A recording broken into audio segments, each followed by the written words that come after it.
1000 साल तक सहवास करने वाला ऋषि। मित्रों, एक समय की बात है, सुंदर मायावी अप्सराओं का उपयोग करके देवराज इंद्र द्वारा रचे गए कई आकर्षक कामुक जालों ने हिंदू पौराणिक ग्रंथों में कल्पना के विभिन्न रंगों के साथ दिलचस्प कहानियां बनाई हैं। समय में जमे हुए असामान्य जुनून के ये क्षण पुराणों में नए रास्ते और चरित्र बनाने में सक्षम है। अप्सरा प्रमलोचा और ऋषि कंदु के साथ उसकी रोमांटिक मुठभेड़ ने समय को कामुक आनंद की गिरफ्त में ले लिया। रोमांस ने उन्हें सैकड़ों वर्षों तक प्यार में जोड़े रखा, जब तक कि एक दिन प्रेम मृगतृष्णा टूट नहीं गई। ऋषि कंडु ने अपनी तपस्वी तपस्या गोमती नदी के तट पर की थी। ऋषि कंडु वेदों के अच्छे जानकार थे और वांछित लक्ष्य प्राप्त करने के लिए कठिन तपस्या करने के लिए समर्पित थे। उनकी तपस्या बेहद चुनौतीपूर्ण थी। गर्मियों में कंडु ऋषि चिलचिलाती धूप में ध्यान करते थे और बरसात के दिनों में वे खुले आसमान के नीचे गीले कपड़ों में भीगकर बिना किसी बाधा के ध्यान करते थे। सर्दी के मौसम में वह बाहर की ठंड में ध्यान करते थे। उनकी कठोर तपस्या को देखकर देवेंद्र बहुत आशंकित हो गए और उन्होंने उनकी कठोर तपस्या को भंग करने का जिम्मा लेने का फैसला किया। देवराज इंद्र ने सबसे सुंदर अप्सरा प्रमलोचा को ऋषि कंडु की तपस्या को नष्ट करने के काम पर लगाया। अप्सरा प्रमलोचा गोमती नदी के तट पर ऋषि कंडु के आश्रम के पास पृथ्वी पर अवतरित हुई। ऋषि कंडु प्रतिदिन सुबह की प्रार्थना करने के लिए नदी पर जाते थे। कंदु की नजर मनमोहक अप्सरा पर पड़ी। कठोर ऋषि कंडु उसकी दृष्टि से विचलित हो गए। वह सबसे खूबसूरत अप्सरा प्रमलोचा की रोमांटिक आकांक्षाओं के आगे झुक गया। उसने उसे अपना साथी बनने के लिए आमंत्रित किया और मंदराचल पर्वत पर उसके साथ वैवाहिक आनंद में रहने लगा। अप्सरा और ऋषि कंदु प्रेम के आनंद में डूबे हुए थे और कामदेव और रति उन पर भरपूर आशीर्वाद बरसा रहे थे।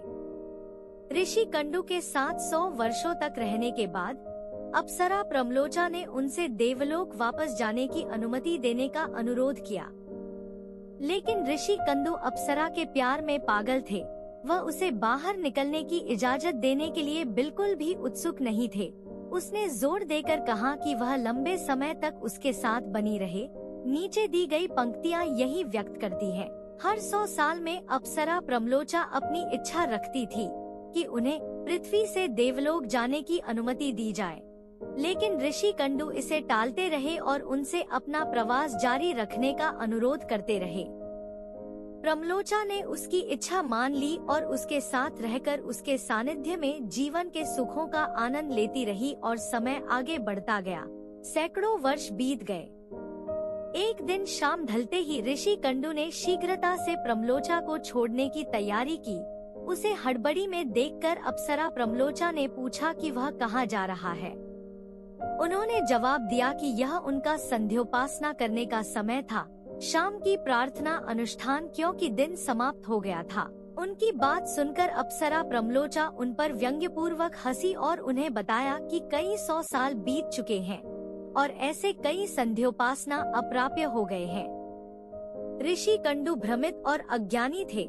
उसने अप्सरा प्रमलोचा से पुष्टि की कि उसने उसे सुबह गोमती नदी के किनारे देखा था और उसे अपने साथ ले आया था। अब सूरज डूब चुका था और शाम हो चुकी थी। एक दिन खत्म होने को आया था।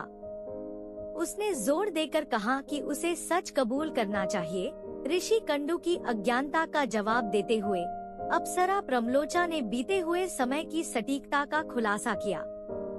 फिर भी गलतफहमी और आश्चर्य की स्थिति में ऋषि कंदु ने अप्सरा प्रमलोचा से पूछा कि वे कितने दिनों तक एक दूसरे के साथ रहे।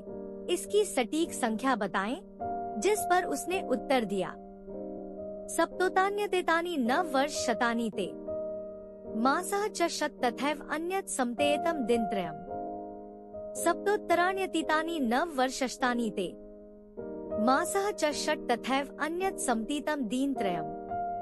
अर्थात मेरी संगति में 907 वर्ष, 6 महीने और 3 दिन बीत गए।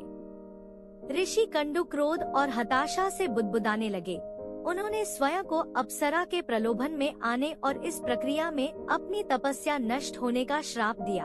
उन्हें इस बात का पछतावा था कि उनके ऐसे कृत्य के कारण उन्हें जो ब्रह्मतत्व प्राप्त हुआ था वह नष्ट हो गया और वेदों के बारे में उनका ज्ञान भी नष्ट हो गया। उसने अपना क्रोध सुंदर प्रमलोचा पर छोड़ा, जो उसे क्रोधित होते हुए सुनकर कांप रही थी और पसीना बहा रही थी। उसने उसे शाप नहीं दिया क्योंकि उसे एहसास हुआ कि उसे देवेंद्र ने यह काम सौंपा था। उसने स्वयं को दोषी माना क्योंकि वह अपनी इच्छाओं पर नियंत्रण रखने में विफल रहा था। ऋषि कंडू ने तुरंत प्रमलोचा को उसे छोड़ने का आदेश दिया। अप्सरा प्रमलोचा देवलोक की यात्रा पर निकल पड़ी। रास्ते में उसने पौधों की पत्तियों से अपना पसीना पोंछा। कंदु महर्षि से उसके गर्भ में पल रहा बच्चा उसके शरीर से पसीने की बूंदों के रूप में बाहर निकलता है। उसके रास्ते के सारे पत्तों ने उसके पसीने की बूंदें इकट्ठी कर ली। हवा ने सब कुछ एक साथ ला दिया और चंद्रमा ने उसका पालन पोषण किया। एक लड़की का जन्म हुआ। इस बालिका का नाम मारिशा रखा गया, जो बाद में 10 प्रचेतस की पत्नी बनी। ऋषि कंडू अपने कर्मों से शर्मिंदा थे और अपने किए गए पागलपन भरे कर्मों के लिए अपनी जान देना चाहते थे। तभी उन्हें एक दैवीय संदेश मिला कि उन्हें पुरुषोत्तम धाम की ओर बढ़ना चाहिए और भगवान विष्णु से दया की प्रार्थना करनी चाहिए और माफी मांगनी चाहिए। ऋषि कंडू सबसे पवित्र धाम पुरुषोत्तम क्षेत्र की ओर चले गए, जहां श्री विष्णु ने स्वयं श्री जगन्नाथ के रूप में अवतार लिया था। वहां उन्होंने भृगु, अंगिरा और मार्कंडेय जैसे महान ऋषियों के आश्रम देखे।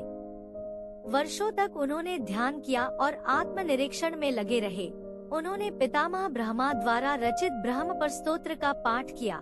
ब्रह्मपर स्तोत्र के पाठ से बहुत प्रसन्न होकर श्री पुरुषोत्तम जगन्नाथ स्वामी ऋषि कंडू के सामने प्रकट हुए और उन्हें वरदान देने की पेशकश की।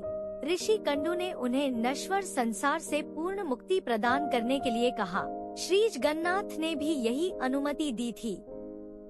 माया की शक्ति ऐसी है कि वह समय को मोहित कर लेती है और जीवन की गति कालातीत क्षेत्र में हमेशा के लिए रुक जाती है। कई प्रभावशाली कल्पनाएं इंद्रलोक की दिव्य युवतियों द्वारा इतनी उत्कृष्टता से गढ़ी गई थी कि सांसारिक प्राणी गहरे गुप्त परिणामों वाले इन मीठे जालों से मुश्किल से बच सके। ऋषि कंडू 907 वर्षों से अधिक समय तक प्रमलोचा की संगति में आश्चर्यचकित रहे, केवल यह महसूस करने के लिए कि अप्रतिरोध्य प्रेम और वासना के वशीभूत होकर अपूरणीय क्षति हुई थी। उम्मीद करते हैं आपको यह वीडियो अच्छी लगी होगी। धन्यवाद आपका। वीडियो पसंद आई हो तो लाइक और शेयर कर दीजिएगा।